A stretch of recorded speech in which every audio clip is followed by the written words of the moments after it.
Or you could drop off and then come back and go live Forget it, after we're you fix your going. No, camera. that's not. There's no drop off. That's on OBS. Oh, bugger. Hey, all. This is a non-auspicious start to the evening. My video froze up literally like 10 seconds before we got started. Rod and Mike, go ahead and mute your live streams on YouTube, and you can unmute here. And Mark, we're all good to go. In a typical, we're all practiced and ready to go. You can see that Mark froze. Mark's video froze. Mark's video froze 90 seconds in advance of when we were going to hit the start button. Bloody hell. So good evening, friends and family of the Ham Radio Workbench, and welcome to the PowerPole distribution build-a-thon, heckle-a-thon, if you will.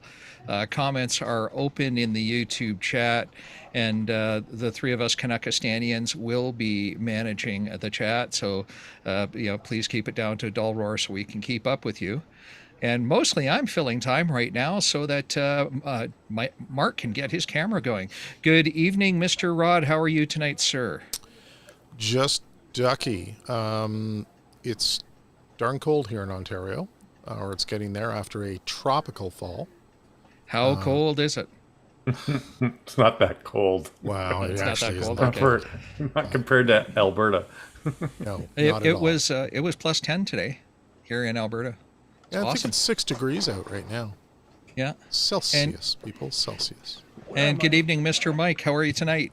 We're good, and my XYL is just bringing me my evening beverage, which is hot tea. And so you're live on Very YouTube, hot. so she'll sneak out. Thank you, and I'm great. We're, if you've followed us on Ham Radio Workbench, so I'm actually at the cottage or my Flex channel, and there's Mark, and so we're closing, so we're surviving with the insert wood stove, just burning all that really hardwood we have. So that's why I got 9 layers on. It's only 19 degrees in here. Well, very good. And George is going to join us when he comes back so we can see his arrival. Good evening, Mr. Master of Ceremonies, Smitty Halibut. Hello. Really bald. Smitty Halibut here, and I'm running the OBS tonight, but I'm not at the computer where the OBS is. And so, of course, as luck would have it, my video froze up like seconds before we went to go click the live stream. I don't know if you saw, it was like me getting out of my chair, literally getting up out of my chair to go over to the computer and click the go live button. So, timing. It looked like Han Solo and Carbonite, except it wasn't quite that good. But no, it's back here more. Yeah, exactly. Yeah. So, okay. Well, that's great. So So what's you the already- plan you- tonight, Mark? You already talked about George being a little bit late. I talked about George being a little bit late. We did the weather report from those of us north of the world's largest freedom border, and so now I am ready to take the weather report from San Luis Obispo.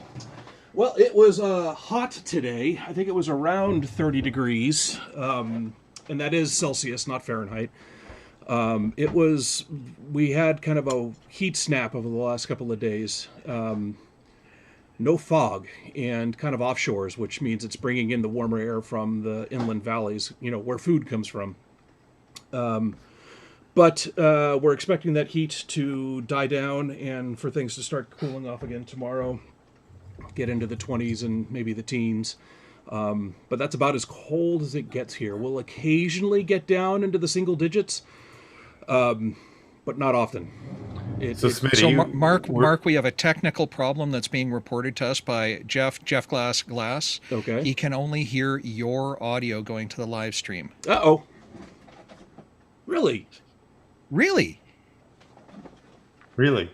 Checking. OBS sees Checking. both of it.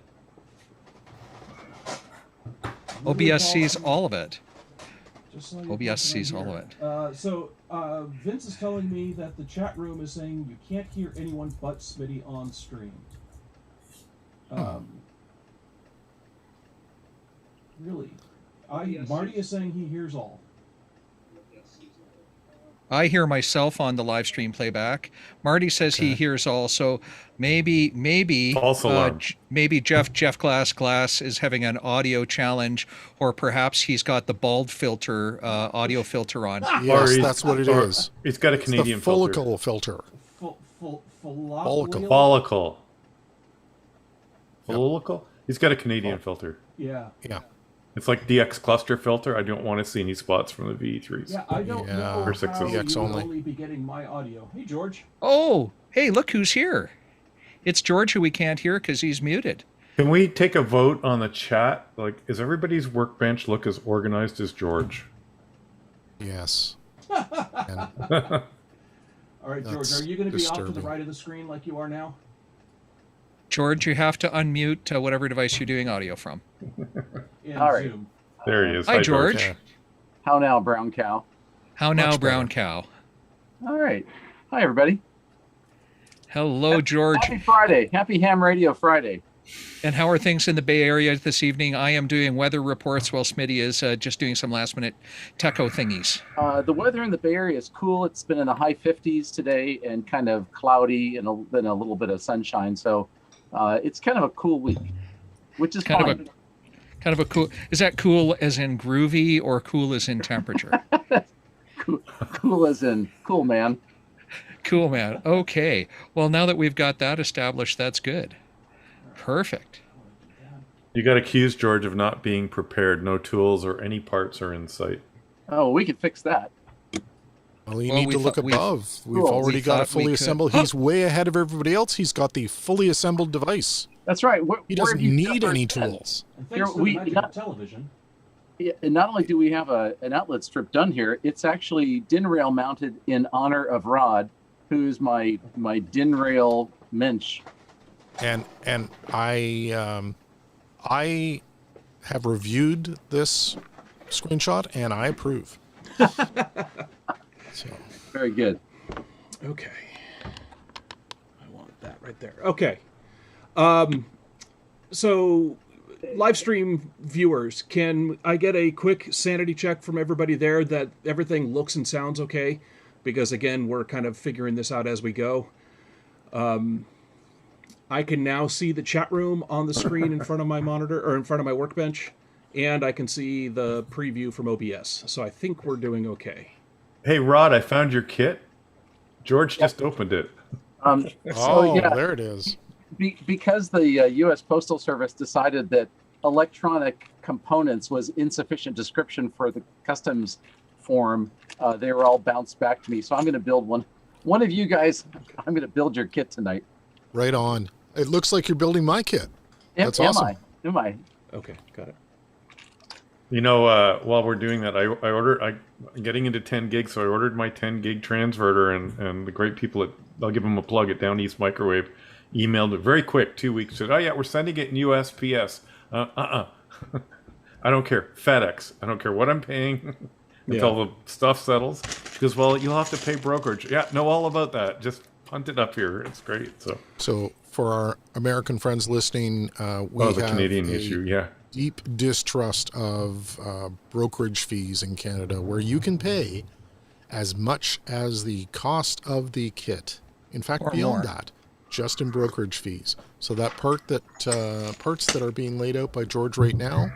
Yep. Oh, you might pay what, $70 in brokerage on that? Oh, it's not Gravy. that And- bad. Well, and it is that bad, and that is for the courtesy service of the courier picking up the package and the packing slip and walking to the customs desk and saying, "Dear customs, I have a package that I'm declaring here for Mr. Hardman that claims to be this. Here is the $3.26 of taxes and duty that is owing. Ham radio parts have no duty." And thank you said very much, duty. for which they charge you $70, depending on the courier. It So depends on the USPS and courier. Canada Post only charge us $7.50, but UPS and the other guys charge us, bend over the barrel rates. All right, So let's, before you go, hold on. I want to ask Kevin, because he's in New Zealand. If he can type in the chat, I want to know if he goes through the same thing, being outside the US. Anyway, carry on your show. yeah. So suffice to say, we love the U.S. Postal Service. So all of the follically challenged here, USPS, We love you. All right, so let's get started on the assembly here. I was going to show the bag, but George already started unloading all of his stuff. So go ahead, Mark. Go ahead, unload it and explain, and I'll editorialize as you go. there we go. So this is the bag that it's going to come in. It's got a QR code. That's not a QR code. Whatever kind of whatever code it is there. It says go to hamradioworkbench.com for assembly instructions, but I don't know whether there are actually any assembly instructions there or not. There will be by the time you get a kit. Very good then. Yeah. So, all the parts come in a little bag like that. There are 3 different circuit boards. One of them this is the business end, if you will. This is the one that we're going to solder all the parts onto. And it is, nice, solid, thick circuit board. It's got 2-ounce copper on there to try and maximize its current carrying capabilities. We have 1 input spot here, and then there are 5 outputs. Here is a circuit board that's not actually a circuit. There's no electronics on that. That is going to go on top of this one, and it's going to be the top of the case, if you will, right? George is showing the how that's mentioned, mounted up there. And then this one is just the bottom. Again, it's another circuit board, but it's just a board. There's no actual copper on here or anything. And this is going to be the bottom side, and so what you end up with is a sandwich of 3 boards, like George is showing an assembly of right now. I have a couple comments on the design, Mark. So do you want me to comment now, or do you want me to wait till you're done on the? Oh, let's go through all the parts first, and then we can comment on the different things. These are standard Anderson PowerPole plastic chassis bits here. These are the same that you go down, and you probably already have a bunch in your ham radio bag, but these are a little bit special. So these are the little metal tabs that it's a Anderson PowerPole tab on this side, but this side is meant to go into a circuit board, and it's a flat tab, nice and thick metal, so it carries a whole lot of current. But it will mount into the circuit board there. And so if you've heard George talking on the show about the need for a very powerful soldering iron, that's why. Because that metal part there and this big area of 2-ounce copper here make a fantastic heatsink. For all of our Metcal users, I have my red tip in there. I don't know if you can see it. Beautifully so now. Okay, so there's a little red band right in the area there. Here, I'll show you on the one that I'm not using. So that red stripe right there means that these are one of the hotter ones. The ones I normally use are yellow, the yellow stripe on the tips. So this one's already hot, which is why I'm not going to take it out and show it to you. So those are the Anderson PowerPole bits. Then we've got these fuse holders. They just take a standard, what are they called? APC fuses, the kind of blade fuses. ATO. You use them in your car. Standard fuses like that. This is a fuse holder for that. A little board mount for it, and they fit on the circuit board, like so. And those are it. And then on top of that, we've got an LED and a resistor just to know when you've got power to the board. And then we've got M3 standoffs and screws and whatnot to make the whole sandwich fit together. And that's pretty much it. So, George, what do you have to say? What are your inputs? Just a couple extra things. I want to point out things that may or may not be obvious.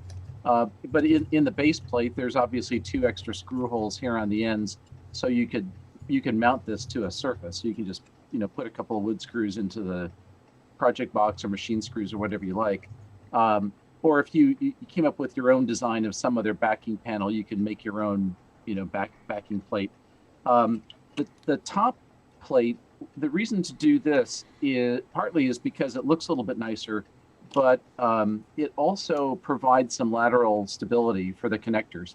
So if you plug a cable into this, and if you wrenched it to the side, then you could bend or snap one of these connectors. I've never actually had it happen, but this does provide a little bit of extra side-to-side stability. Plus, it looks a little bit cleaner. Another thing I wanted to mention is the fuse holders that we're using. Most of these boards that people build, they use the really inexpensive little folded tin ATC fuse sockets, and those are perfectly fine. There's nothing wrong with them. But the ones we're using, they're more expensive, of course. But the reason that we're using these is that they not only fit these standard ATC fuses, but there's internal slots as well. So you can use the really tiny low-profile fuses. Oh, that's cool. So it'll fit a couple of different kinds of fuses. Nice. So it's a little more flexible. The other thing that I wanted to mention on the circuit board itself, obviously the silk screen is the top side, and the non-silk screen version is the bottom side, and it'll handle a fair bit of current. Like Mark, you were saying, these are wide traces and they're 2-ounce copper, so it'll handle several amps. But if you really wanted to beef it up, you could also get a piece of bus wire and lay the bus wire along the bottom of the pads, either on the ground side or on the hot side, and that would give you that much more current handling capacity. And since the bottom plate screws in place with standoffs, you have 1/8 of an inch of spacing there, which would easily accommodate like a number 14 piece of Romex stripped off or a piece of real bus wire. Yeah, I literally today when I was cleaning off my workbench, I just threw away some Romex. Oh, so there you go. There's your bus backup. There's my bus wire. And so we did do some thermal testing. Jeremy sent me a thermal imager that screws onto an iPhone, and I took pictures of this board under load. And so I have his old programmable load here, which I really love. And so I was able to measure the temperature at like 10, 15, 20 amps. And at 20 amps, it does start to get warm. And adding a little bit of extra bus wiring certainly would help. But for most of us, it's more than adequate. So Jeff asked a question. What makes the input port an input? Is it not equivalent to the other 5 in some way? And the answer to that is, George? The answer to that is the input goes through one fuse before it gets to the rest of the fuses. So it's like one additional series fuse, if you will. But, frankly, you could use them almost interchangeably because everything is fused. And so, frankly, it doesn't really matter. Also, when we make up the kit... The point is, though, that if you chose a different port as your input port, it would also go through a fuse. It's not like the layout for the input port is any different than the layout for the output ports. The other thing is that we're supplying in the kit 3 different sizes of fuses. There's an input fuse and one output fuse that are 25 amps. There is a pair of fuses that are 10 amps and a pair of fuses that are 5 amps. And the idea there is that if we put in all like 30 amp fuses and you thought you can plug in 6 devices pulling 30 amps, then this becomes your fuse, which is not the point. So just for safety reasons, we give you like a 25 amp input, 125 output, and then some smaller fuses for the rest of the outputs. But obviously you can mix and match whatever fuse sizes you want. Just be careful not to overload it. Yep. For safety reasons, when we're using power distribution like this at our repeater sites, we pop the input line smack dab in the middle of the distribution strip, and then we go outwards from there. And as we move out from the center, they are progressively smaller loads, so that the heavy amount of current isn't being carried across the backplane of the whole power distribution. We had another question a bit earlier on from George, if the parts list, if the bill of materials includes those really super sexy DIN mounts. Oh, the DIN rail mounts? People have spoken. I don't have any DIN parts in mine. No, so this is Rod has been like a bad influence on me because we find things for each other to buy is kind of the short story. It's mutual, and as usual. And so Rod's got me on this DIN rail kick, and so I got some add-on DIN rail clips. These are like 50 cents, and then a piece of aluminum DIN rail stock is like $1. And you can get those on Amazon. Oh yeah, you get them on Amazon. You get it all in a day. And the cool thing is, like with the mounting holes on the base plate, it's really easy to put the DIN rail mounts and then just like in front of me here. Actually, let me change my camera. This is kind of a little awkward here, but looking down on the bench, I've got a bunch of like DIN rail banana jacks for my meter and for my power supply, so I can have multiple ports either on the DVM or on the power supply. And then this guy normally lives here. The outlet strip lives here underneath the oscilloscope. And these are all very conveniently mounted with the DIN rail mounts. So if you haven't listened to the I show have before, oh, go ahead, Ron. I was going to say my work here is done. See you next week. All right. So if you haven't listened to the show before, by now one of us has probably bought something. Yeah, usually, yeah. I'm not near my keyboard, though.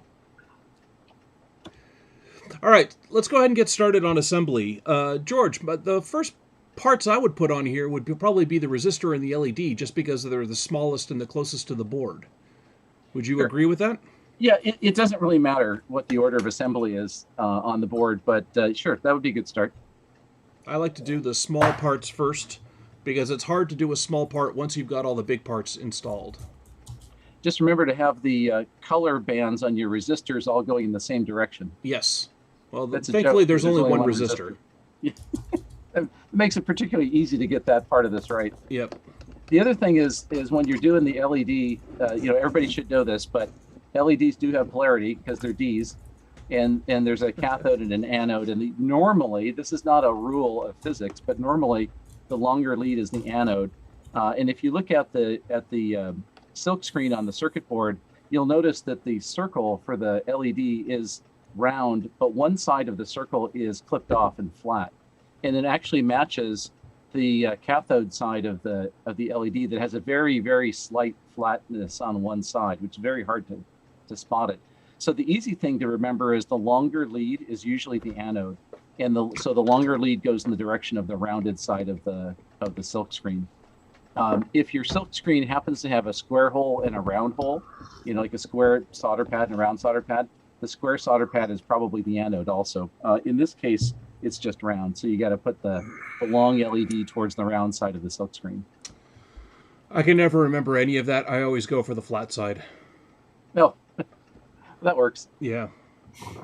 So the flat side is the square side on the solder pad? The flat side is the square side.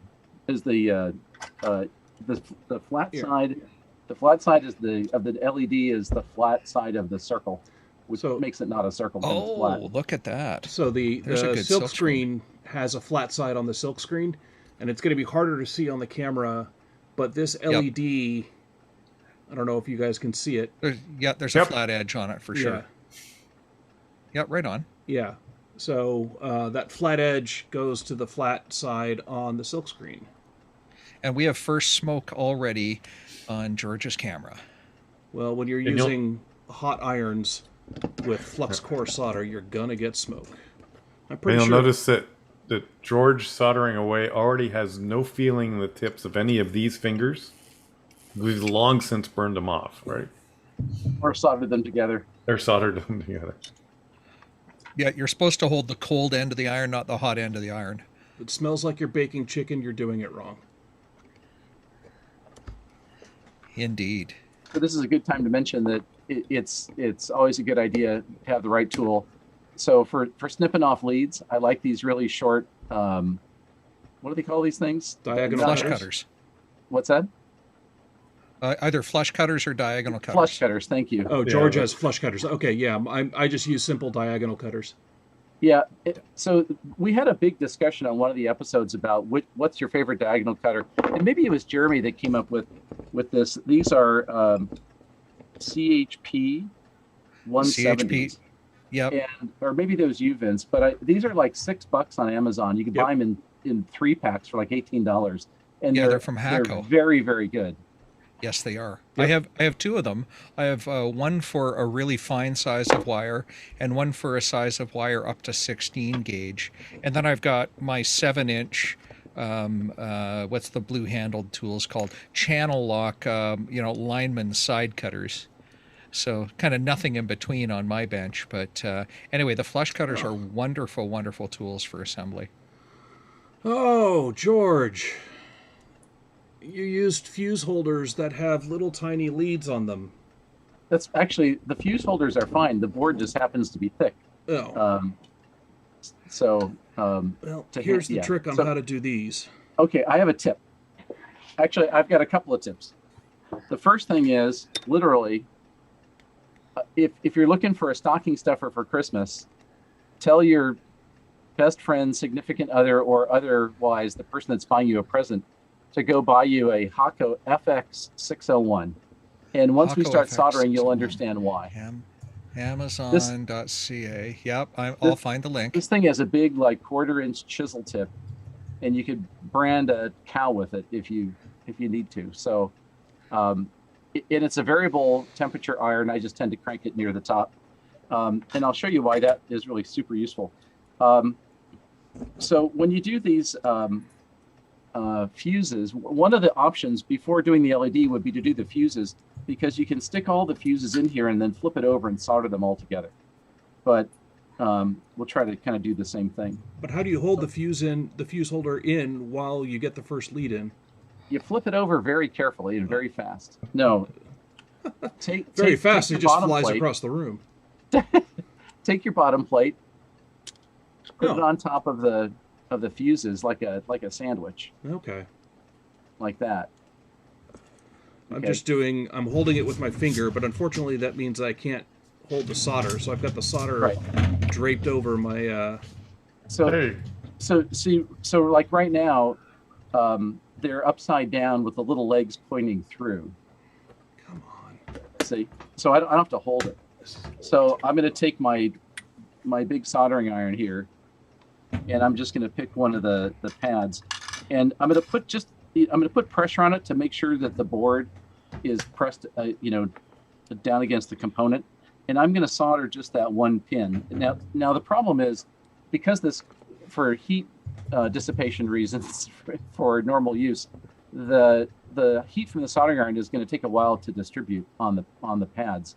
So you got to let it heat up for a few seconds before you really bother with that, applying the solder to it. And this is a good time to remind the but you want a wide chisel. You don't want that little thin chisel. You'll just never get it hot enough. And actually, heat is your friend. And this is something, if you're new at soldering, is people tend to get a little tender, and actually hotter is fast. Because you can get in and out faster rather than letting time for the heat to distribute all over the board. So. I'm going to show you my high-tech smoke sucker.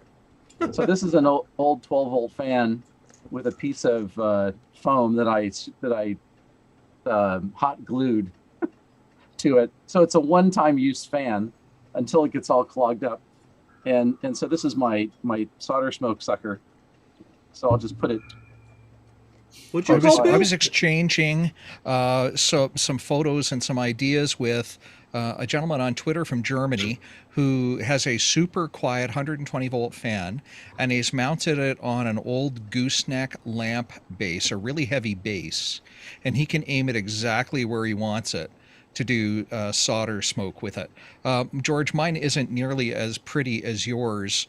I have a Thermaltake cooling fan, and I've got 3 elastic bands holding a piece of foam in place, which is actually designed for using with solder pullers. You could put one on the fan on your Heil mic stand when you're not using it for a mic stand.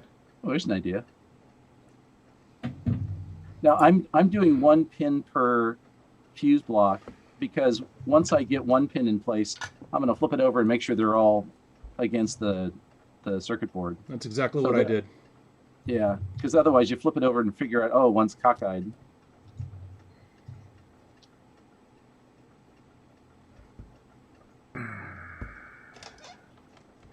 You'll also find once you start to heat up something, the next one and the next one are easier and easier, because there's still a fair bit of thermal mass that's still holding some of that heat.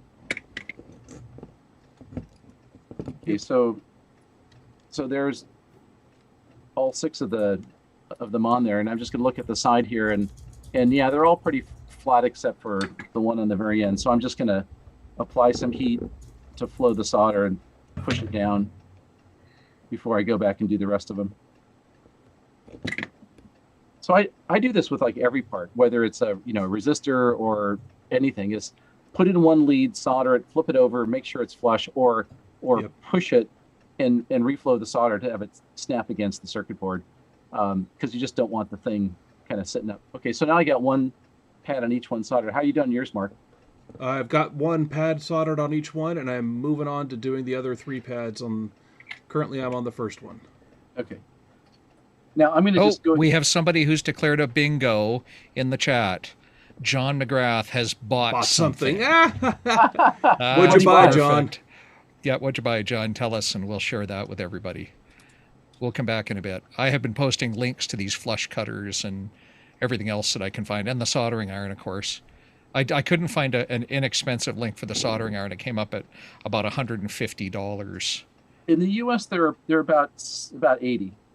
Yeah, so people will have to get creative and look around for a much less expensive link. Now, Weller also makes an equivalent kind of soldering iron. So maybe you might find a Weller at a better deal. I don't know, but you should expect to spend about $75 US for something that's reasonably good quality. One of the things that sometimes people ask, there's 2 pins on either side of the fuse holder, and so people ask, what happens if you bridge the 2 pins together that are otherwise normally connected together? The answer is nothing. It's fine. You can leave them bridged if you want. You get better power handling capability. Yeah. Ooh, that is warm. You'll note how even after I'm done adding solder, I'll leave the iron in the blob of solder for several seconds afterwards. What that's doing is that is getting all the heat I can transferred from the tip of the iron through the nice contact patch, because it's now liquid metal, and letting that transfer heat into the copper and getting things to flow as much as possible. So John McGrath bought DIN rails and mounts. Nice. Oh, So we have converted somebody else to the Church of DIN. Yeah, my Raspberry Pis are going on DIN mounts. Yeah, Rod did that a while ago. I think Rod did that, and my buddy, 926 feet away, did that too. He literally is 926 feet away. We measured that on Google Earth so that we could do a socially distant field day, and we knew our transmitters were within 1,000 feet. That's high geek content for you. And I honestly don't think the ARRL is going to come up and measure you either. no. No, they didn't send a representative this year to us to check our circle. My Raspberry Pis are going to be going into a station controller rack. Nice. Well, yeah, I can't wait till the evening where I need all the fans going to do the 800 connections for the backplane. Oh my gosh. 20 times 64. George, why do you hate us? Okay, 300 and plus. I like to share. That's an argument. The last for wave backplane soldering. I got from George was already soldered. It was for a You repeater paid for that controller. one. One of them. I'm telling you, that wave soldering machine on eBay is looking pretty good.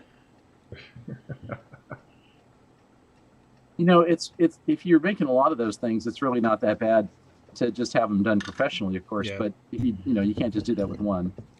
Bloody hell. All right, when you get to this point, give it some time to cool down. Yeah, that's a fact. Ladies and gentlemen, This is such a please great observe. project to practice your soldering on. If you're tentative or whatever, even if you get a cold solder joint, which you can tell because it's a bubble instead of concave. Which one's what? Which? Anyway, Concave looks like a cave. It goes in. you want the Convex is cavey out. part, not the bubble part, Not right? the vexy So- part. And convex looks like a vex. And you want it to look shiny and not dull. Now you're not using flux here because you're using solder core flux. You're happy with the amount of flux in the solder that you're using? Oh yeah. Yeah. There's more than enough. You'll notice that I got a bunch of brown blobs on mine. That's all the burnt flux from the solder itself. I should have made the circuit board material burnt flux brown, so you really couldn't Can't tell. You may want to buy some flux cleaner. There is such. We Yep. were taught it in school in day one. So nice. MG Chemicals. M&G Chemicals, stand over the garbage can in the other shack. Alcohol, Hose that it works off. too. I've had mixed results with alcohol. Yeah. It hasn't always worked for me. Yeah, I've had mixed results with alcohol too. Sometimes I wake up with a bad headache. Not that particular joke, but George, I have not had mixed results with alcohol because it has never worked for me. Oh, really? All I it was does is thinking it smears generous. it dissolves it and smears it around the board. It doesn't actually do Oh. anything to get it off the board. Yeah, that was kind of my experience too, Mark. I don't. Maybe I never got it to work at all. I just leave the stuff on there. It doesn't really bother me it one way doesn't or the bother other. me either. All right, so I've got all of my fuse holders. Do you want me to wait for you, George, or should I move on? No, you press ahead. Okay. Can I interrupt? Yes. Because as we get into winter, cutting the lawn goes out the door as you get north of the Mason-Dixon line, sort of. So they're now saying that we need to do the ham radio workbench while soldering a project. Works for me. There we go. Somebody on Twitter, who was it, who said that they were going to try and watch the stream tonight. I think it might have been N3, our friend Vince, the VEM. Yes, N3 VEM. He said he was going to try and watch the stream tonight while soldering together his antenna analyzer kit. And I would be curious to see how he is doing, because he has joined us this evening. No, that's you, Vince. Yeah, I type in N3 and he comes up in the list. Oh, very good then.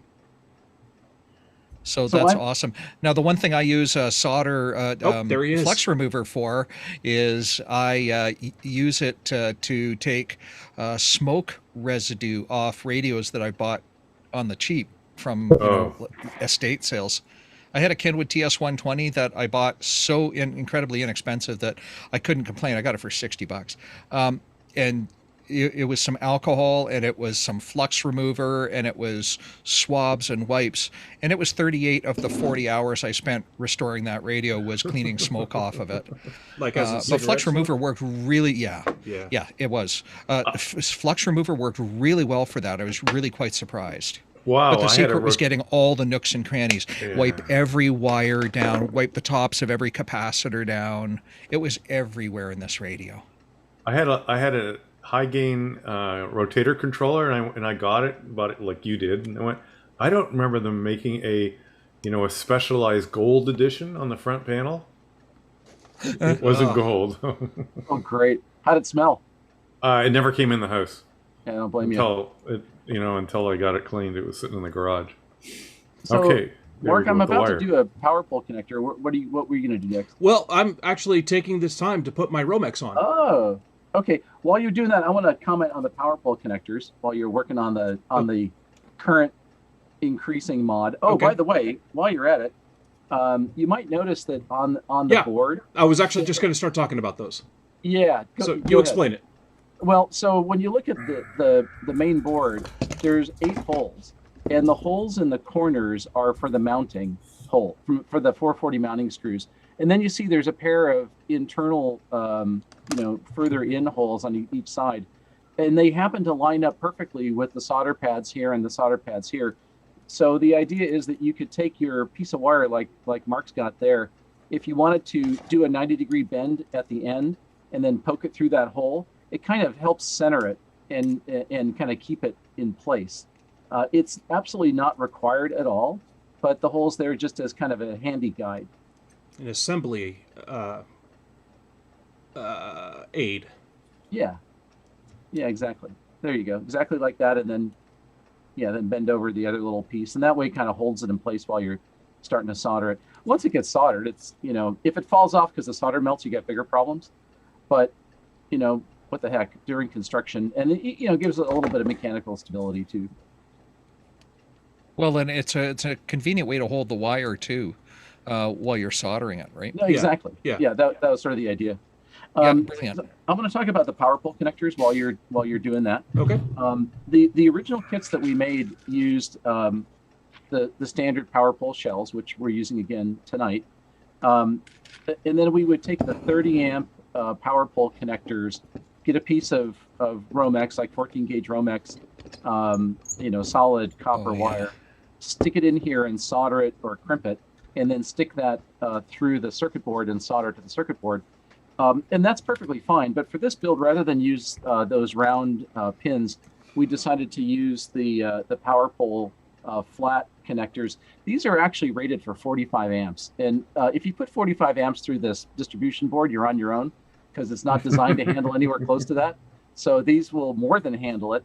But I like these flat bladed connectors. They provide a lot of surface area for soldering. I don't know that they're really any better than the Romex, to be perfectly honest, but I can get the shell of the of the connector really nice and flush to the circuit board with these. Yeah. And sometimes with the round wire ones, it's not always perfectly flat. So I prefer these, and they're certainly more expensive. Oh yeah. So that's another reason that it's in the kit. So if it can be more expensive, we've picked it. So a couple of points. Yeah, I've done those when I used the rounds and soldered 14 gauge wire, Romex wire, into the hole. And so the heat transfer is enough that the wire starts getting crooked in the hole, and then the pin is crooked, and the height is different. It's a huge pain in the tuchus. I can't say bad words here. So that's one thing that comes to mind. So this is a really smart choice for the pins. But you said if we want to put 45 amps through these things, or 450, we're on our own. But what is the design spec for this product, George? Yeah, the spec was 20 amps intermittent service. So 100 watt single sideband or CW transceiver in transmit should be able to handle it. So on the average, that is roughly 10 amps continuous. So the board will handle 10 amps continuous. I actually measured it up to 20 amps continuous, and it started to get warm at 20 amps after like several minutes. So it's got plenty of headroom, frankly. And if you add the bus bar like Mark's doing there, then you could probably double that. Yeah, yeah. So you'll notice how quickly I was able to do that. This right here is the perfect reason why you need to have George's like 2 kilowatt soldering iron or whatever it is, full legal limit Right. soldering iron, or get a Metcal with the red tip. These Metcals can pump out so much heat so quickly. It's like soldering with butter. I love them. Yeah, if you try to do that stuff with your traditional Weller or Hakko really nice soldering pencil, you're at some point you're going to just like jam this in your thigh and you give up. I mean, you're going to really wish that you got a big fat pencil iron. So I really suggest this is a good reason to do it. This is what the connector looks like when you snap those in. Snapping in these tabs is just as easy. In fact, it's actually easier than I found than wires with the round connectors. Oh yeah. But they're shaped the same. They got the little bent tip, and you just stick the little bent tip pointing down in the shell. And what I do is I just put it on the work surface and push down on it, and it snaps right in. If you do it by hand, it's a little harder. But if you just hold it against the table and push down on it, it snaps right in. So if you use Anderson power poles a lot, you'll know this already, but in case you don't use Anderson power poles a lot, you'll notice that this thing has a definite direction to it, right? And this little bump at the tip there, that little bump is going to mate with the little bump from the connector on the other side. And they're going to do that, and they're just going to hold each other in place. So that's kind of what locks an Anderson power pole into position, right? So that's how they mate, which means that little bump needs to be oriented correctly in this plastic shell. Let me use a red one, it'll be easier to see. Needs to be oriented correctly in this plastic shell. With the plastic shell, they are genderless, so they mate with themselves. But that little metal flappy bit inside this shell is going to hold that bump up. So the metal flappy bit is on, let's see here, I'm going to say the top just of like the screen. that, Mark. They go in just like this, right? So this is the orientation. They go in with the curly Q fitting to the smaller side of the end of the power pole. And then... And I make these about once a year, and it's like, Yeah. So early on, I probably made, I don't know how many hundreds of these things I made over the years. Yeah. So I memorized pretty early on, since you have to assemble the shells together, I memorized what the orientation is of the shells by staring at an outlet strip and memorizing that if you put the red on the top, as you plug it in, the outer shell is on the left and the skinnier one's on the right. I just memorized it so then it's easy to stick them together. You know how I remember it? No. So you got the little slidey things together. They'll slide together, but they only slide together in one direction. And if you do it this way, then the black is always in front. And that's a good idea. If you turn them around, the red is always in front, right? So one of these is correct and one of them is incorrect. The way I remember which one is correct is that you always want to connect your ground first.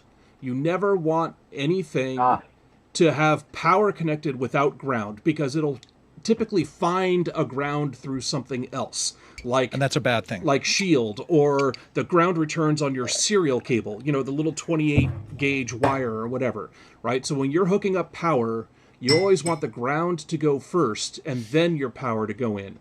Now, once you get these things assembled, they're the same, right? They're the same length. So it doesn't actually, it's not actually doing that once they are assembled and together, but using that as a mnemonic, that helps me remember which one is in front when I slide these two together. I just always remember that the ground is in front. That's a good idea. That's good. I'll remember that one now. And that now helps with the alignment into the circuit board for next phase, right? Yep. Exactly well, that. On the circuit board, there's actually a little outline where the shell of the connector goes, and the slots are milled to one edge. Oh, and, yeah. and so if you go to stick it in, you can see if it's backwards. I mean, it'll let you put it in backwards, but you can see that that they don't. It's not symmetrical. So obviously, in one direction, the body is way out of the silk screen, and the other direction, it's right in the silk screen. And so I have a different mnemonic for remembering how to assemble power poles to the standard. Yeah. And so probably the same thing you were just doing, Smitty, and I'll hold this up really close to my camera. You know, as I hold this and it faces away from me, as I hold it in my hands, I always remember the red is on the right. Red with is the right. full size. Red is right with the full size of the hood shell facing me, not the narrow side of the hood shell facing me. And I've never forgotten. When And you I've push never these screwed in, up. make sure they click. Oh, clicking Yeah. is mandatory. Yeah, so Yeah. I don't know if you'll be able to hear this next to the microphone, but Yep. you need It's to make both sure they go. satisfying and reassuring Yes. to hear the snap. Because if you- And somebody has said we can also cheat and look at one that was assembled correctly if we've forgotten. I think Yes, that's brilliant. That is Oh, yeah. always works. Yeah. Well, almost always works. Do you know how many times I've gotten around and looked at the back of the radio to be sure? Yeah. You know, it surprises me that there actually is a standard that's followed 99.9% of the time. I'm surprised people don't like.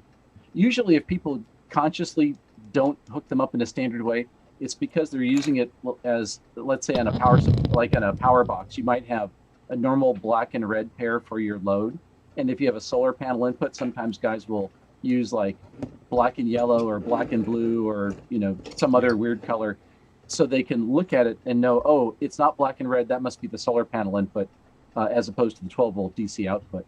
So that's legit. You could do that, but otherwise, any 12-volt connector should always be the same orientation. And fortunately, they are. So even the manufacturers who make radios with those connectors, like, oh, I don't know, Flex, Like did Flex, it right. Yeah.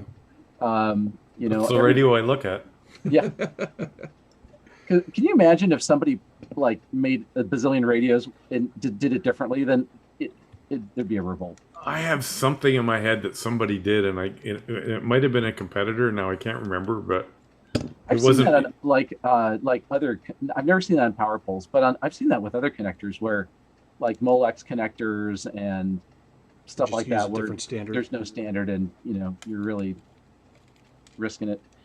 And Richard Adams is totally correct that they are like Ham's Legos because you step on them in the middle of the night Oh my and God, feel yeah. them. Yeah, and they Oh, are goodness. painful that way. So when I solder this thing, looks like you're almost where I'm at. I'm going to do the same flip over trick where I'm going to. They're all just loosely set in here, right? So I'm just going to take the bottom plate, stick it on top, flip it over, and put that on the bench. Now, if you let go, it's going to fall over. Yeah, So don't let go. Just notice that. So the tricky thing is to apply pressure with your iron. Again, another good reason to use one of these big, gigantic chisels is apply downward pressure to keep the connector flush against the circuit board, and also it transfers the maximum amount of heat with the maximum amount of surface area in contact with the iron. I always solder one, like the black one first, or whatever the outside. Yeah, the black one first, and that way I make sure they're all straight. If I have to reflow it, I don't have to reflow 2 of them. I can reflow 1. So once you put the iron on there for about, 5 or 10 seconds, it's plenty hot, and then you can apply solder. And because of the capillary action, it will suck in a lot of solder, which is a good thing. And so once that first one's done, then I move to the next one. And I put in probably, well, let's see how much solder goes in this one. A few inches at least. Yeah. A few inches, and that's not going to leave you a big blob. There's 2 inches that just got sucked in.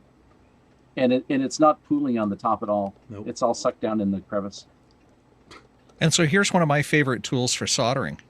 This is Scotch 3M painter's tape, and I have a roll of this stuff at my bench. Now, what would I use this for? Soldering, you say? Well, Everything. I would take, for everything. I would be taking that sandwich and wrapping it up in tape in such a way that I can still get my soldering iron on the pads, but that it wouldn't fall around and slide around and cause Vince's potty mouth side to come out on a Smitty's potty mouth webcast or anything. You know when I use that? You know when I use that, Vince, is you're trying to put the 0.1 pins on something, and you want to make sure they're beautifully square. So I'll do it to hold it in place to get 1 in, and then you pick it up with. This is why we have no feeling in our thumb and our index finger. Yep. Pick it up and hold it, and then solder it again so the thing seats. Yep. And then, but I've almost gotten to the point where I've had to put a female connector on to solder so they don't fall out of line from heat. Yes. And painter's tape, and I use 3M tape only in my shop. I've gone down the path of having, and I don't want to be elitist or snobist about this, but I've gone down the path of having cheap tape, and potty mouth comes out when I use cheap tape. And so I spend, the extra few dollars on a roll for the good stuff so that potty mouth doesn't come out, and I'm only doing it once. And so it's 3M painter's tape. It's not the cheap dollar store stuff. I threw that out. Yeah, Scotch Super 33, Super 77, all of those things. Sounds like it's just to me, Vince, like you just need to embrace your inner potty mouth once in a while. Yeah, you should have been on the call earlier when we were setting up. I was on the call No, when we were setting up. Everybody else. Oh, everybody else. Oh, yes, I see. And it leaves no residue. Larry, off grid. Yeah, off the grid. You're totally correct. It leaves no residue. The other thing painter's tape is really good for is temporarily labeling a radio for somebody who's going to use it at field day who doesn't know where all the knobs are. And I have been known to create a virtual swear jar by putting out 4 pieces in a square or 6 pieces in a hexagon on the table at Rally Sport. I do net control for high-speed Rally Sport. And we, throw in a buck for every bad word, $5 for every really bad word. And then we generally buy a big bottle of whiskey afterwards, a really good bottle of whiskey, and we enjoy it after the event. That's what we do with the potty mouth money. But anyway, you can do stuff like that. Keep your Sharpie markers handy, and you can write on it, and it becomes a virtual swear jar. So there you go. So we have a question in that says, when you use a DIN rail to mount your pies, do you use a DIN 5-volt supply to power them all? Of course you do. It would be unnatural to do otherwise. There you go. I put a caveat on that because I have one, a Wellbrook, and it was too HF noisy. I had to not use it. So I'll have to buy a couple of more. But has anybody found a nice pigtail which might have USB mini or micros on it, so you can bring them right into the DIN rail power supply? I found butchering cords. Yeah. I want a little bit more beefier than the traditional cord, though. If you get a charging cord, I think they tend to be beefier. I'll go look for those. Well, how much beefier do you want? You probably don't want to be putting 20 amperes into a micro USB but port. I don't want it to be 32 gauge either. I want it at least 28, 24. You're talking about powering the pies through the micro USB or the USB-C? Yep. Let me what I ask did on you a this question. Yeah. George, when you were soldering the backside there, I was seeing like 4 inches of solder being sucked in there. Yeah. Yep. Yeah. That's right. And as long as it doesn't come dripping out the front, you're good. I mean, if that 4 inches of solder starts coming out of these holes, you put too much solder in. You've got a problem. Well, I'd be interested to lift. I'd be interested to lift one of the hoods off to see just how far the solder did flow. Well, you've got a good 1/4 inch of tab on the bottom that goes through the board, and another 1/2 inch of tab up into the body before it gets yeah. anywhere close to the connection space. So you It's can fine. drop a lot of solder in there. But frankly, once it all runs down into the crevice, and it keeps going way past that, you're just cutting the side of the connector. You're really not Correct. getting a lot more connection. So Yeah. so all you really want is you just want it to be nice and thoroughly coated. It doesn't have to blob up on the top of this thing. If you're soldering it while it's upside down, it won't blob up because it'll just keep flowing. Right. Yeah, exactly. Speaking of swear jar, so cultural pop quiz, anybody ever see that Super Bowl ad, the Budweiser Super Bowl ad about the swear jar? No. Oh, I can't remember You that just I have did. to YouTube search it for it. It's hilarious. YouTube Bud Light. YouTube Bud Light swear. I'm not sure if it's Bud Light. I think it's jar Budweiser. Super Bowl. It's some brand of beer. It's some brand of beer. So I It's think Bud Light. Budweiser. It's Bud Light. Oh, okay. Yeah, Okay, I'm I have glad found the for link. I will Canadians paste it you're into the putting beer into in the content. quotations. Yeah, Yes. it's definitely beer. End quote. Yeah. I realize Thank I'm you. talking to the audience. It's I'm culturally sensitive, George. I love talking, it. yes. I have to preview it first to make sure it's safe to send out. Oh, it's not. Well, there's no swear words used. They're all beeped out, but there's a lot of beeps.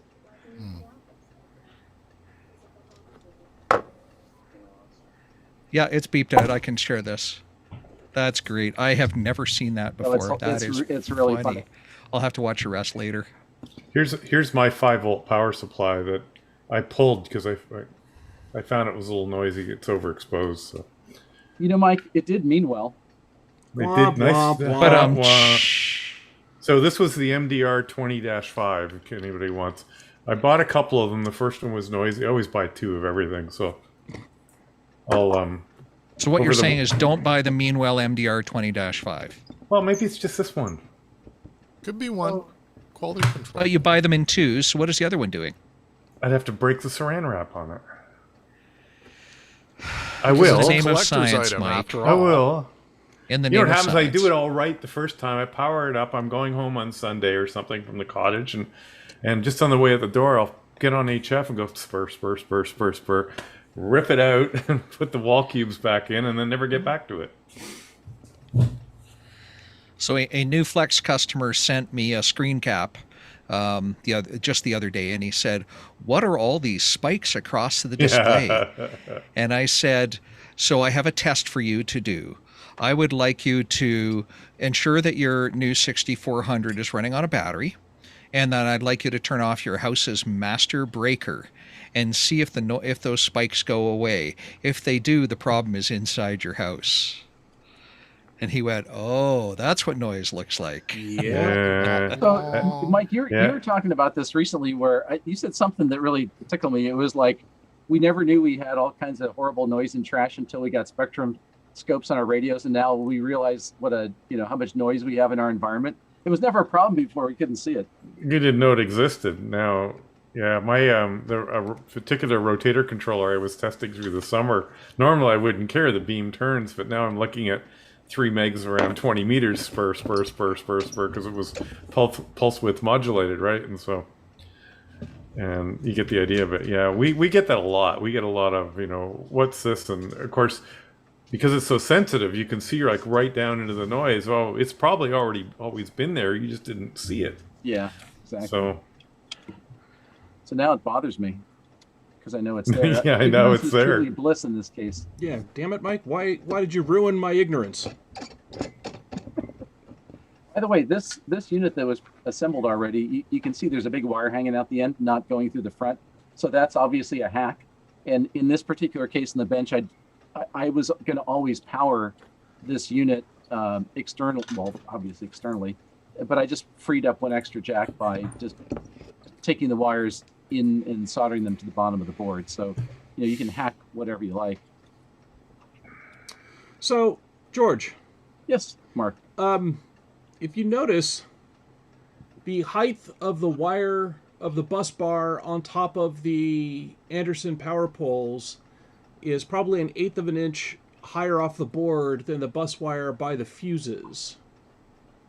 And if I'm looking at the little spacers you sent, that little spacer is not as tall.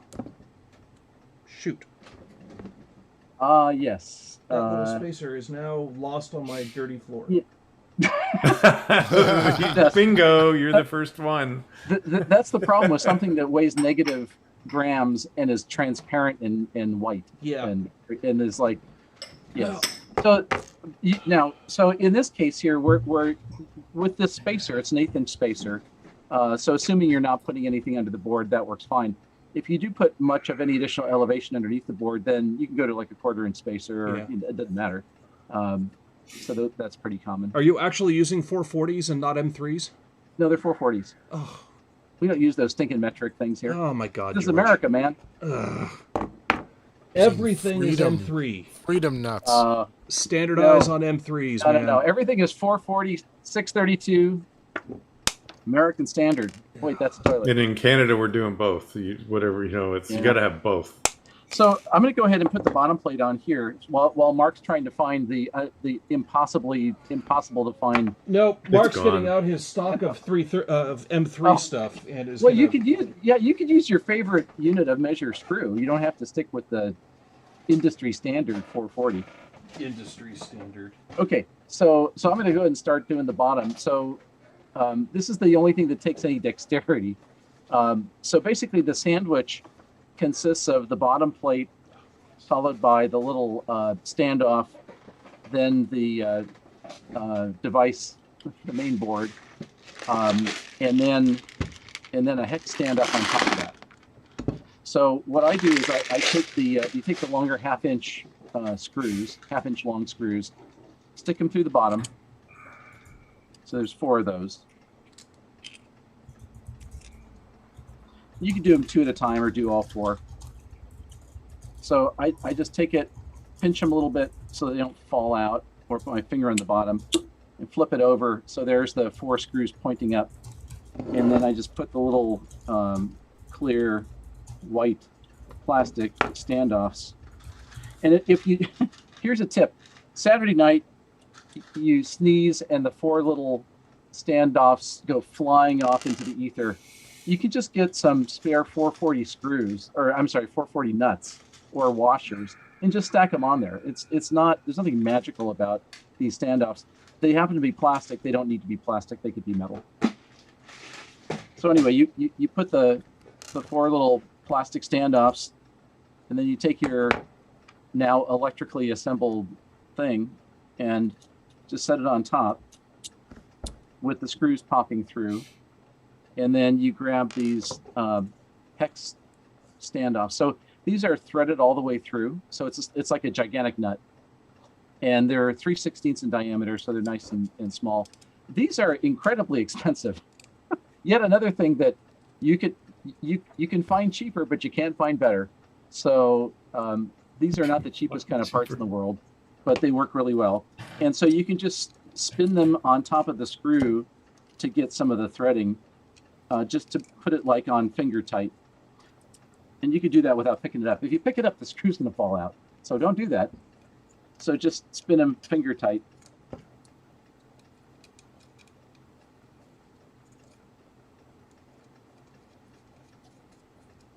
So once they're on there, now you have the unit mostly assembled. I'd take your handy Phillips screwdriver and just hold the standoff with one hand, and then just give it a bit of a twist. And if it's spinning around, then you can hold it with a pair of pliers to just tighten it up. How many newtons? 43.2 furlongs per fortnight. I don't know how many newtons it is. I know. Depends on the outside temperature. Are we talking metric newtons or imperial newtons? Well, since you're using 440 screws, I think it only works with imperial newtons. There you go. So that part's pretty done-ish. Actually, I'll just grab the wrench and do this while. Look at that, Smitty's fits now. Oh, what wrench is that? This? Oh, well. Oh, no, we can't go into the brand war, not yet. It's not the today Christmas shopping show. That's right. It's on the Christmas shopping show. Today on We display, can't go there yet. Foreshadowing. we'll have to cover the name of the brand. So I have pasted in the link my favorite assortment of high litchi standoffs that I got from Amazon. I have also pasted in the link a handy dandy reference chart. If you are Canadian, this is how we measure things. And this was a chart that I found on and posted out on my personal Twitter feed a while ago. Yes, I have two Twitters. I have one for everything that's not ham radio and one that's for ham radio. And so you will discover that we measure long distances in hours and short distances in kilometers or traffic lights and things like that.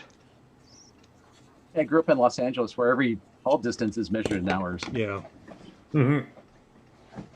And if All you're right. a pilot, and we have hams that are pilots, you measure everything in every unit, going from inches to kilograms to knots to gallons, U.S. gallons in Canada. You know, it's type. What's the best one in Canada? We buy our airplane fuel in liters, but all our flying's measured in U.S. gallons. If it's just standard, you know. Ever since Gimli. Okay, moving on. Time for the cosmetic edition here. So this does nothing electrically. It just looks nice, and also keeps the connectors oriented vertically if you ratchet them too hard. I So like to call that logo placement. Yeah, there's top funny cover? thing. There is a logo on there, isn't there? Mhm. Huh, how about that? Yeah, make sure you put it on logo up. Otherwise, you're violating our copyright. Okay, and then there's four 440, or in Mark's case, M3 M3s. screws that then go through the top plate into the standoff.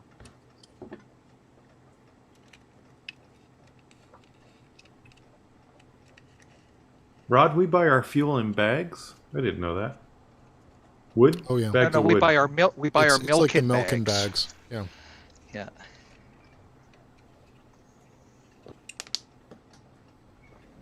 Curses. Uh-oh. This one I can find. That's two. Mark, do you have M3 standoffs? Yeah. Oh God, I'm yeah. impressed. They're super cheap. Really? They are You can buy these like in bags of 100 for like hundreds. yeah, $5, $10. Nice brass M3 standoffs. Oh wow, that's good, because these aluminum standoffs are very expensive. Yeah. No. Dude, go to Amazon or eBay or wherever you buy your electronics junk and get a bag of you can get several bags of the different spacings and everything else. So, George, like this is Oh, my yeah. bin of M3 bits. Right? Oh, nice. Yeah. And that's not even all of it. So I think this is a really important tip. And, I'm sure a lot of people do this, but when you build a lot of stuff, or even a little bit of stuff, those parts are so cheap. Just stock up on them. Yeah, if you go to the store and buy 4 screws and 2 nuts and a washer, you're doing it wrong. You're better off just like buying 100 of each thing. Yeah. In fact, really, like these 440 panhead screws, 1/4-inch 440 panhead screw, there's nothing more generic than that. You can go to like an industrial supply house here in the valley called Olander. I'm sure you can buy from them online. You can buy like a bag of 1,000 for $7. I mean, there's no reason to buy, because if you buy 4, you're going to lose one in the rug, and then you're just going to be irritated. And for the $6.40 you save, you could have another 950 screws. Plus the fuel to go back over to Home Depot. Yeah, exactly. And the poor dog, you don't have to take it out on the dog. So there we go. There it is without the fuses.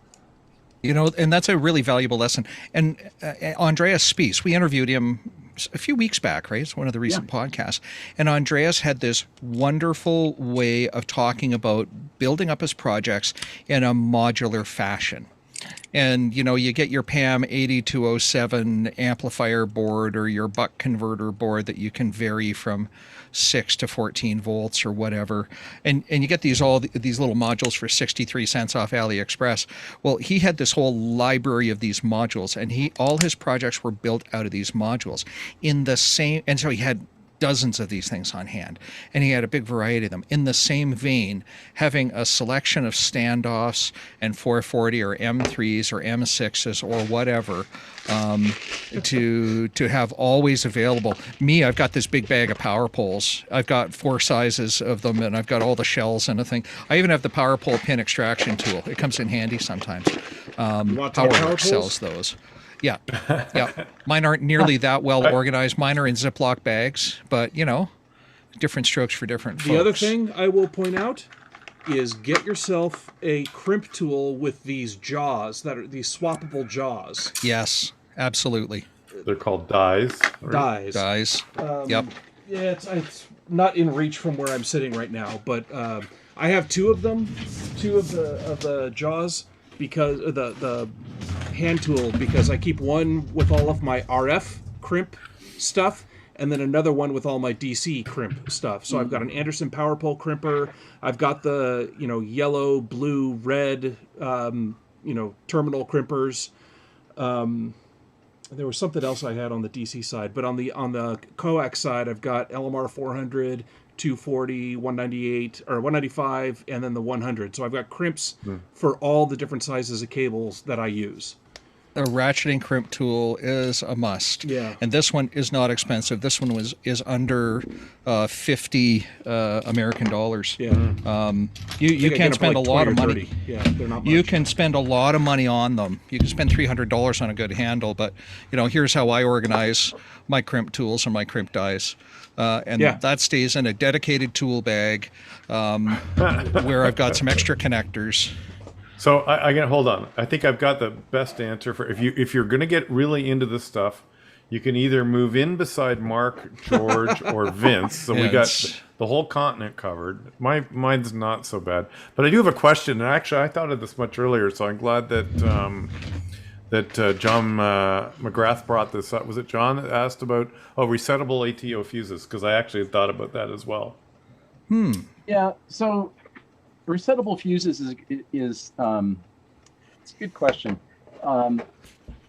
Personally, I would, if it's in some place I can get to, like in the shack, I would prefer a rail fuse or a rail breaker, and not the electronic resettable fuses. I can't give you a real rational reason for that. I just feel safer with an honest-to-God fuse. When we build our repeater control systems, we put in resettable fuses in the power supply because they go on mountaintops that are inaccessible half the year. And the last thing you want to do is a service call with a snowcat or a helicopter. Believe me, that happens. So to change a fuse. So resettable fuses make sense in that kind of an environment. But for home use, I'd rather use a real fuse. One other thing I would add too, when you're buying these PowerPole connectors, don't buy the Chinese clone versions. Correct. I've had spotty, you'll save 20-30% maybe, and they're somewhere between the same to not as good, and life's too short to use the crummy connectors. So just use real honest to goodness Anderson connectors. How's it going, Mark? I'm done. You're done? Oh, there we go. Did you power it up yet? Stand by. Are you going to power it up with like 12 volts, or are you going to apply a variac to it and bring it up slowly? Bring it up slow and form the caps. No, you just plug it in and go for it. YOLO, baby. YOLO. Plug it in. Hope for the best. All right. So here we go. At this moment, I am glad I am more than socially distant away from a live test of a 12-volt DC device. So while we're waiting for Smitty to find some power, George, you obviously design these boards and everything. In the board house, you get these all back, already cut and trimmed. And and is it North America, or are you going offshore? No, the circuit boards themselves I have fabbed in China. And the reason is that they're just so cost competitive. You really cannot beat China, even if you add in the shipping. Funny thing, the cost of shipping circuit board material is as much as the cost of the circuit board material. Yeah. So you go in there and go, oh, I can make a circuit board for $5, and then but you have to make at least 5, so it's really 25, and then it's 25 to ship, so it's like $50. So, but that's still cheaper than the U.S. Places. There are some good places in the U.S. They're trying to be more competitive, but in my experience, for raw circuit boards, you really cannot beat China. In fact, most of the U.S. places that do have competitive prices, they actually have some sort of connection in China, either a company they work with or a subsidiary, where they actually have the cheap stuff in their own company made in China and shipped back over here anyway. However, when it comes to assembly services, then it's a split decision. You can certainly do assembly, like if you wanted to have a board populated for you, you could do it in China or you can do it in the U.S. There's some really good places in the U.S. that are pretty competitively priced. So all of our repeater control systems, all of our Pactena antennas, all of that stuff is assembled in the U.S. We don't do any assembly overseas. And mainly the reason for that is that if we have any problems, we just call them up. And, Yep. Or like we mainly use two assembly houses, one in Monterey, California, and one in near Chicago, Illinois. The one in Chicago has an office here in the Valley also, so we can just hop over to their office, or I can go down to the actual assembly plant in Monterey. It's just 45 minutes from home. And whenever there's a problem, you can like say, look, connector's in backwards, and they go, oh my God, the connector's in backwards, we'll fix it. Doing that, when you're nobody talking to somebody in China is just a nightmare.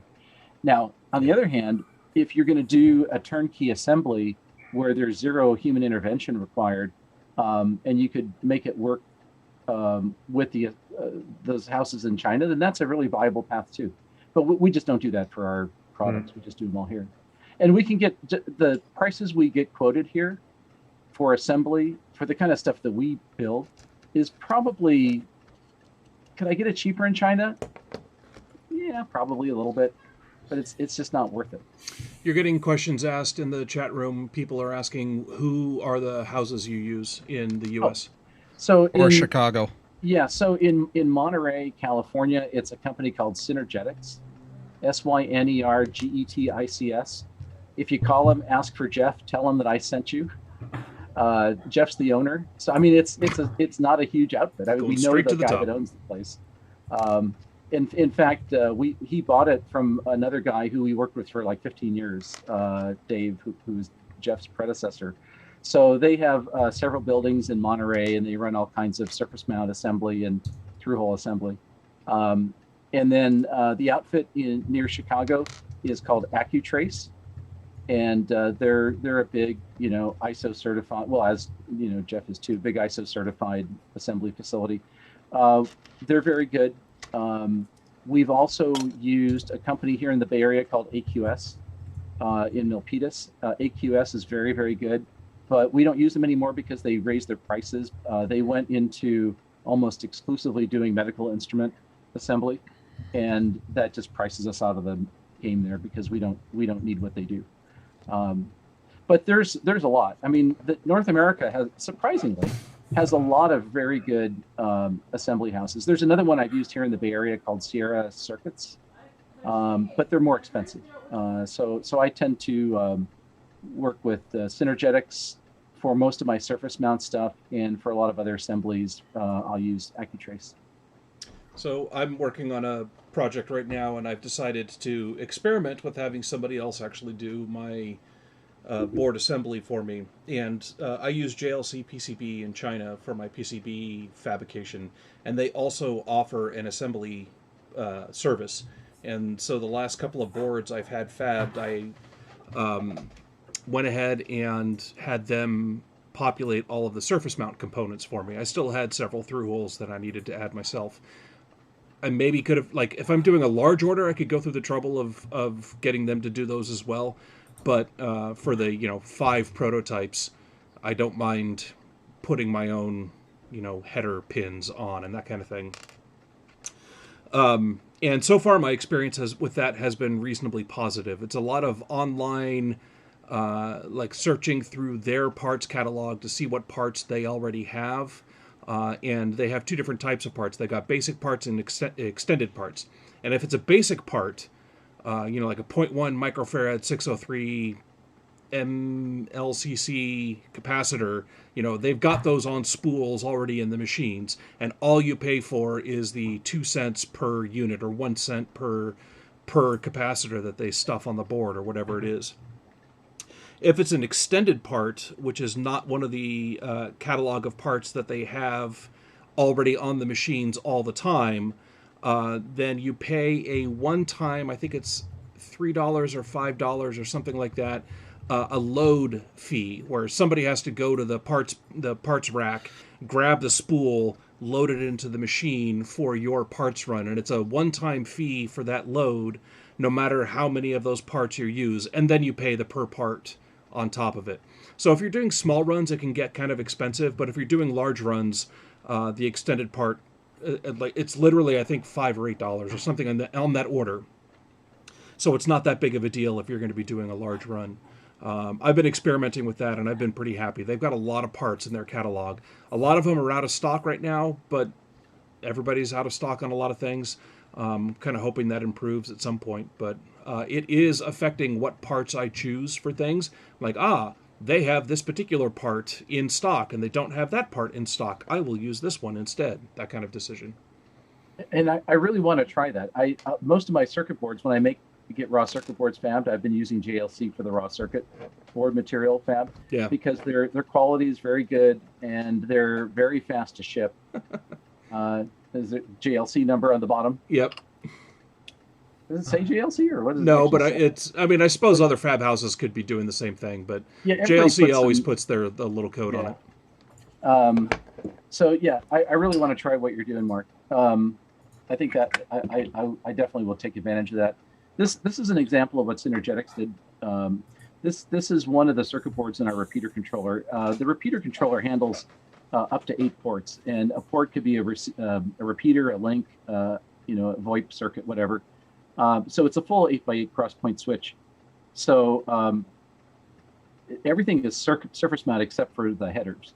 And so Synergetics did all this for us. And so basically we did the design work, and we gave them the board artwork, and then they bought all the components, and then they did the assembly and test for us, and that worked out really well. So interestingly enough, like when we first started doing this, we would buy all of our components because we thought, well, it'll be cheaper if we buy them. We'll find the cheapest price and we'll buy them, and then we consign them to the assembly house, and then they just would like stuff the boards. And when it came to this one here, there's so many parts on it. We thought, well, we'll just, we don't have the time to do that. So we'll just give them the bill of materials and let them go source it. And actually, they got better pricing than we did. Obviously, you'd say, well, they have volume. Of course they would. So perhaps, but I think they just know where to shop better than we do too. So learning what I've learned with the manufacture of ham radios and the amount of time and effort and design, I am to this day still blown away that we can sell anything for the price we do and attempt to make a profit. It's unbelievable, the thousands of man hours that have to go in. And we had a chat one day, and I to design a new radio from scratch, like a new 100-watt HF radio, even in the SDR world, is about $1 million investment. Oh, I'm not surprised. To get the first one out the door. Yeah, electronics is funny that way. Once you have the recipe, you can punch them out like chiclets, and then you can really get the cost surprisingly down. Like the story about an integrated circuit. Like a typical microcontroller, just the microcontroller chip is like a few bucks, and in the box you put it in is like 10 times the price of the chip. And like, really, where's the engineering work? But once you're making them, you can punch them out like nothing. But the upfront, the non-recurring engineering, the NRE cost is just incredible, because especially with stuff that you guys do, because you need such specialized skill set. It's not like you can take, any off, any double E off the road, off the street to go do that. Well, you remember the Flux 6500 and the 6700 has a big, massive single circuit board in it. Right, and this is why we broke it down in the later models for ease of manufacture and ease of post-sale support. You know, because if you blew up a board in a 6500, it was, I don't know what the number is, but it was probably 3/4 the cost of a new radio.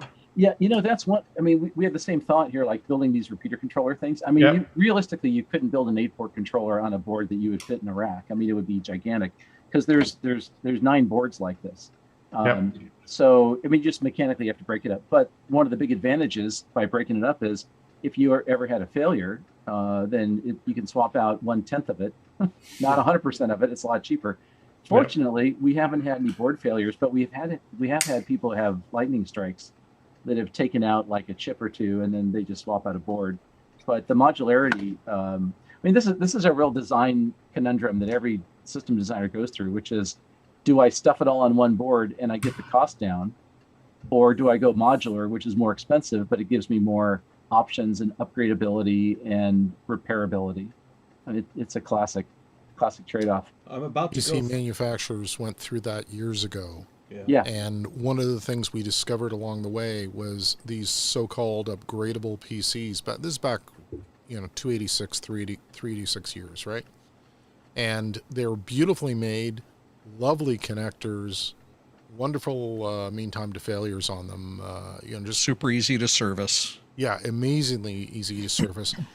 And when we looked at customers a couple of years down the road when they were supposed to upgrade them, Nobody would upgrade. Nobody upgraded them. So all that extra engineering cost of figuring out how to make a fully modular PC was completely wasted. And somehow along the way, especially in the consumer market, no one ever opens their PCs. Sure, we do because we're the nerds, right? Well, of course. But real people don't do it. The word is normal, Ron. You're saying nerds. You're saying nerds aren't real people or normal. You have the knack. Yeah, exactly. So you can Google that, by the way. You have the knack. Yeah. Bill Merritt talks about it all the time. Yeah. So that's pretty much the build. I mean, if you just sort of started working at it and weren't talking, you could do it in 20 minutes. There's not that much to it. Assuming you have the right size soldering iron. Yes, I was just going to bring that up. If you don't have the good soldering iron, it'll take you a hell of a lot longer than that. I had a quick question for Smitty. Yeah. You have an amazingly nice looking PowerPole cord with this sleeve heat shrink on it. Where did you get that? So it is not heat shrink. It is just kind of rubber. A cover. And I found them at a flea market, I think, and I just bought a bag of like 100 of them. eBay. Isn't that nice? Or Amazon has them, actually. Yeah, probably. Okay. And I just made the cord myself. Well, I got that part. Okay. Yeah. Nice. I have a tip for you, by the way. Speaking of these boot things, I was putting them on a connector, and the wire was not super big. It was like number 20 gauge zip cord coming out of it. It's fairly small. So you have to nip off the back to put a hole in it, fish the wire through. Yeah. And then I got my hot glue gun and just filled the thing with hot glue. Made a big strain relief out of it, which is kind of nice. Yeah, because right now this is not a strain relief at all. You pull on this and it just comes right off. Yeah. We have a request. What's the request? We have a request from the audience. The request is to desolder both of the kits now so that people and start over again so people can finish mowing their lawns. You're breaking up. And the tool and the solder to use with that is Chip Quick. You guys know about that? The Heiko FC301 comes out. No, this is even better because you can use a regular soldering iron, and it's a special chemical solder with a much higher melting point. Lower. And you mix it in with what you've got. I have pulled, 64-pin CPU chips off boards in a minute, and you just work it in. You'll have to Google it and see it, and then it just slides right off. You clean it and you clean the board and you start over. Yeah, Chip Quick. It's a lower melting point solder, by the way. Higher freezing point, I think. Is that what I said? Oh, is it higher freezing point? Yeah. Yeah. That's pretty amazing. That's pretty amazing. All right, so we have built up the kits. Yeah. And what a wonderful build it was. And we have learned all about the ergonomics and the design of the kit. And we've talked about some circuit board manufacturers. We have got people to purchase things. So, our job is largely done here, I think. Right there, it was a success. it was a raving success. So I think that this is probably going to turn into the assembly instructions for these things. If there's somebody out there with better video editing skills than me, download this YouTube video, edit it down to the 5 relevant minutes, and make like a 5 or 10 minute video that shows how to do the assembly of this thing. Director's cut. Yeah, the director's cut. No. That would be the like long the one. TV cut. and I'm sure for your trouble, we could find you the collectible Ham Radio Workbench mug. Ooh, or a pillow even. Or a pillow. kit. Or a pillow. kit. So that brings up a Or a good kit. point, George. Are these kits available for purchase somewhere yet? Not yet. No, we're taking forever. So this is. I'll say the same thing we've said a couple times already, but nothing's materially changed. So we've signed up a distributor to distribute these things, so we don't have to do it. And it's a real company, and there's a lot of paperwork involved to get to the point where we could do this. So there's just a lot of hurdles we have to jump through or over, and we're in the final throes of that. I think as of last week, I think we've completed every piece of paperwork and legal agreement and other things that we have to do to get ready. And I'm waiting for final confirmation that that's all set. I've got a bunch of kits that need to get shipped to them for inventory. And at that point, then they'll be available for sale through their web store. And we'll have them on the show to talk about what they do for a living and why they're going to be our distributor and that sort of thing. So I don't know when that's going to happen, but we're definitely want to get that all done before the end of the year. You can have Jeff Bezos on the show. and the natural follow-on question to that is, any idea of price? Somebody wants to know. Oh, actually, we did figure out a price. I don't remember what it is. It's like $30-something dollars. I forget, 35, 39, something like that. All right. So there we go. Maybe So in the car. will people be able to get one in their stocking? I'm assuming that Maybe. means for Christmas as opposed to like Valentine's Day or something like that. Maybe. Now, one other thing that we can do too is we do have we don't have extra kits. All of the kits are going to the distributor, but I do have extra blank circuit boards. We weren't planning on selling blank circuit boards. So if you're listening live to this, and this offer is only good for you folks listening live, sorry. If you want to get a set of circuit boards, then you can send an email or go to the contact page on the podcast site and just tell us you're interested, and then we'll figure out how to get you a set of circuit boards. George, you need to pay attention to Click and Clack and say, if you want a set of circuit boards, write your best story on the back of a $100 bill and send it off to... Yeah, anyway. Yeah, there you go. Am I correct in understanding that all that legalese contract signing stuff that you're talking about with this company is a one-time negotiation, and then once we have that relationship set up, we'll be able to do this more easily for future things? Absolutely. Okay. Yeah, for sure. Good. So we literally had legal agreements that had to be reviewed by lawyers and get signatures and blah blah. And on top of that, also there's a logistics component to this too, because it's a big company, and they have all kinds of automation in their inventory management system. So when we can't just like give them a box of stuff and say, well, here's your box of crap, sell it. It's the Jeff teeny Bezos. tiny barcodes. That's what kills you. Well, Gluing all those barcodes on. There's a reason why there's a barcode on this bag. So we had to figure out how to generate barcodes that would work with their inventory With their management system. Yeah. And we had to understand all their codes, and so we had to get software that creates barcodes, and then we had to send them images of the barcodes. And by the way, you put barcodes on the bag, you also have to put a different barcode on the box of bags, because when their shipping gets a box, that thing says Different inside this SKU. box are 15 or 50 things. Each of those things has a different barcode on it. So this is why it's just taken so long. It's like, really? That's okay. That's a lot of work. Yeah. George, will these be available to Canadians? Yes, this company will ship internationally. Woohoo!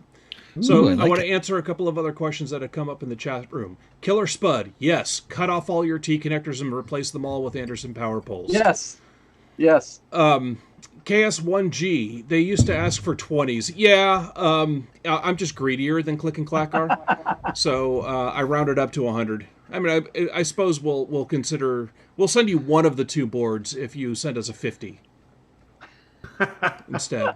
You mean 2 of the 3? Two of the 3, and only one of them if you send us a 20. But for $100, we'll send you one that works. Yes. Yeah. You can have rods. There you go. Since Yeah. he's never Already getting God, it. I just finished your thing. I hope you like it. It was thrilling. There you go.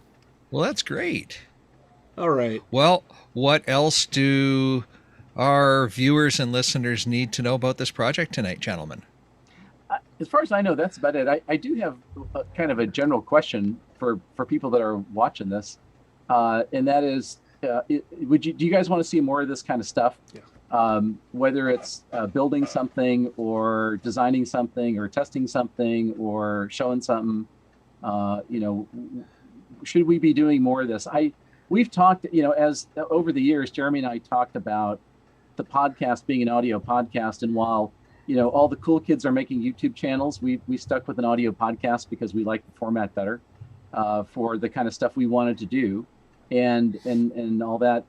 But there's always the question that should we do video? I don't see us doing like a lot of big time video production video stuff, but like Mike, I think Vince, you guys have sort of coached us along the way here and there about that'd be a whole lot easier if you showed it than tried to describe it for 20 minutes. Imagine if you will. So I think we get that, and I think we would like to do video as not in lieu of the podcast at all, but to supplement it or around topics that are just not like doing how do you build the power strip on an audio podcast would be about the most boring thing. Oh God, yeah. So we're not doing that. But something like that would be useful on video. So if you guys are interested in more Workbench related videos, we would love to know that at all. And also, if so, what kind of topics would you find interesting? Maybe we should do our Node Red one this way. Actually, Node Red would be good this way. Because we can talk through it. The comments are coming in. Suggest you add links or mentions of some of the solder and the mech tools in the show notes. And to which my response was the chat log is the show notes. But we can work on that. Because I've been trying to put in links as I go. So far, everybody says, do it live and just let it roll. Editing be damned. That's great. And there's a check mark for that.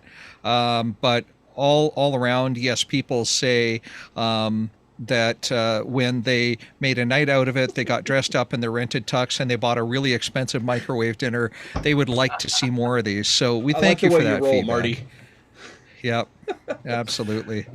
Can I give one? Go ahead, Vince. Finish I was just going to say, or one with Dr. Doug Millar would be cool as well. Yes, it would, for sure. I've had the privilege of being on his interviews a couple of times. Go ahead, Mike.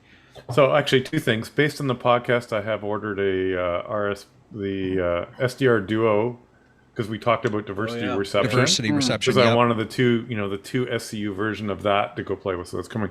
I'm going to give a shameless plug for myself. So in our Flex world, we've been doing classroom sessions, and these are not recordable, but we haven't been recording, but people showing up in classrooms to learn about different things about the radio.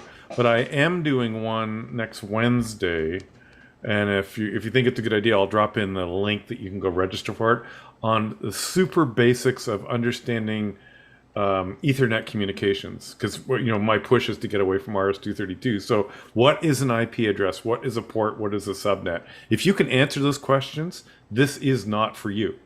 This is really basic, because you just hook up stuff to Wi-Fi. It works, right? Well, it's got to have a way. So we're going to talk about that for about an hour. So well, if you think that's good, I'm going to nerd-splain something to you. What you just described is more about IP networking than about Ethernet. So, sorry. Yes, Mr. Mark. It's and layer do I use 3, Cat 5, not Cat layer 6, 2. Yeah, you're not invited. Okay. So we're not talking about thick net versus thin net here no. at this point in time. No. Okay. And the funny thing was, we're not because doing taps.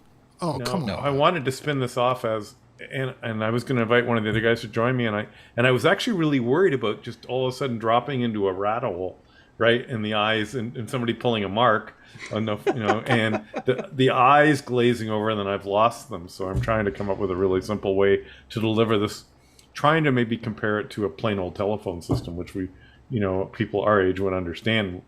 So I had a college professor once tell me, Mark, I don't ever want to hear the words multi-threaded come out of your mouth again during this class.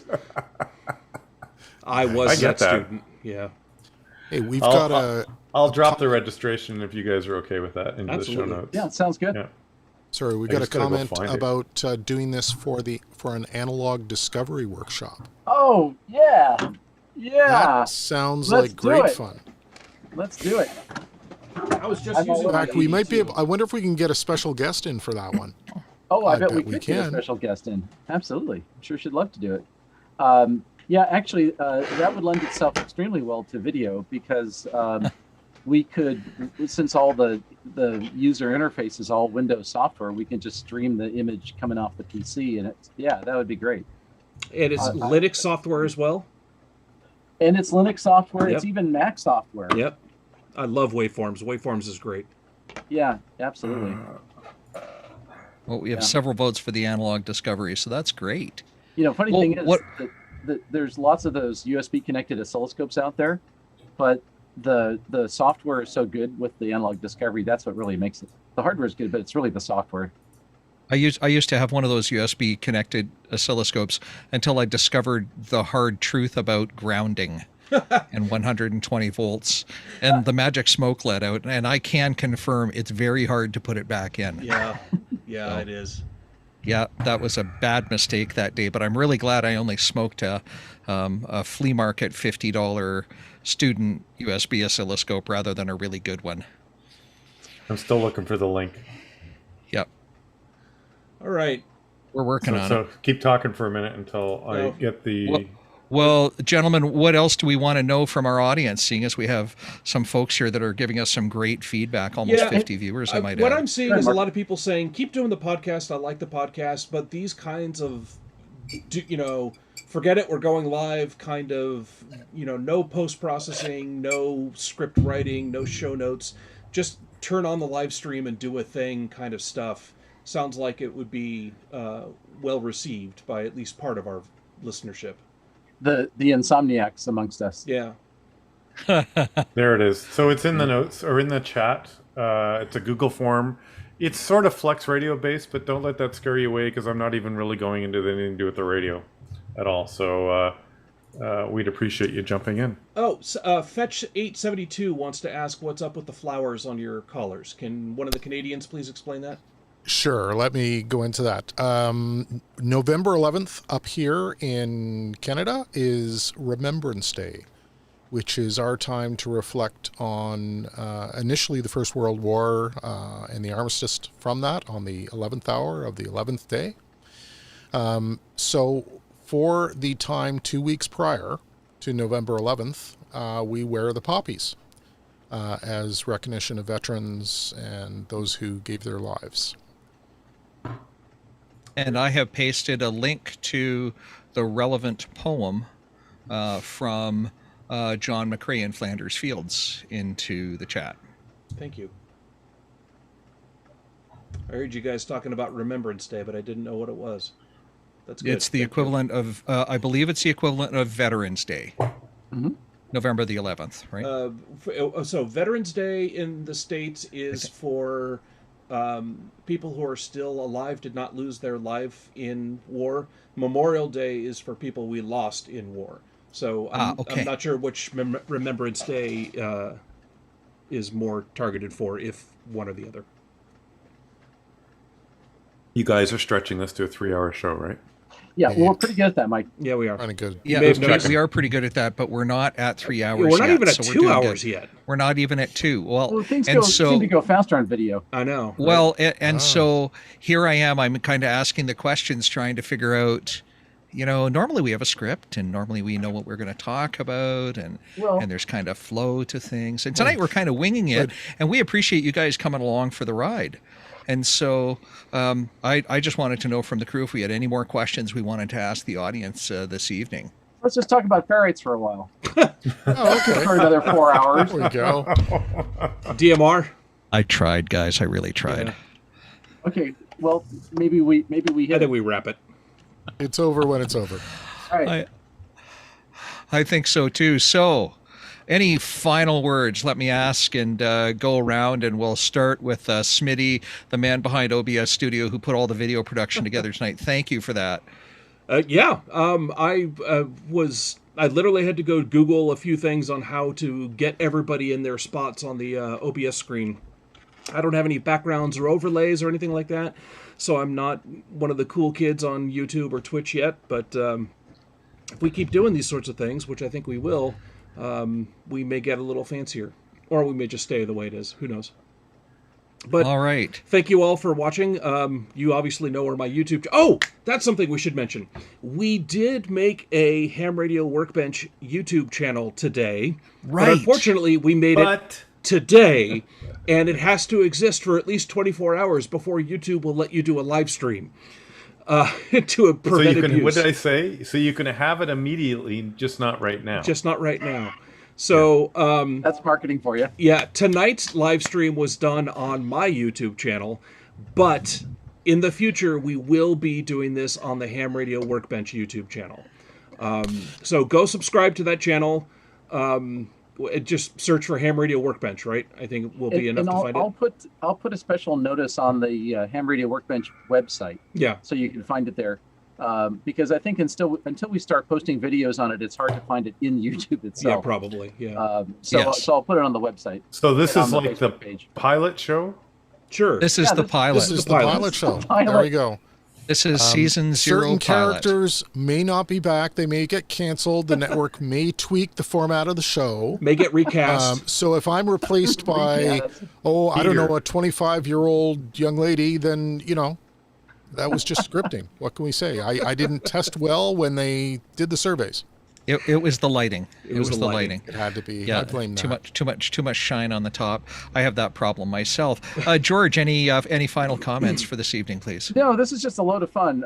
This is the sort of thing we've been wanting to do, and I appreciate Mark, you like herding the cats, you and Vince, and getting this all to work. And Rod, thank you for the Zoom meeting and everybody to pull it all together. So this actually, we planned this out for several weeks. Well, we put it on the calendar for several weeks, and at about I don't know 9 o'clock this morning, I saw the first message go across the phone that's like, "Oh, we're doing our live stream tonight, right?" Like, "Oh, that was tonight."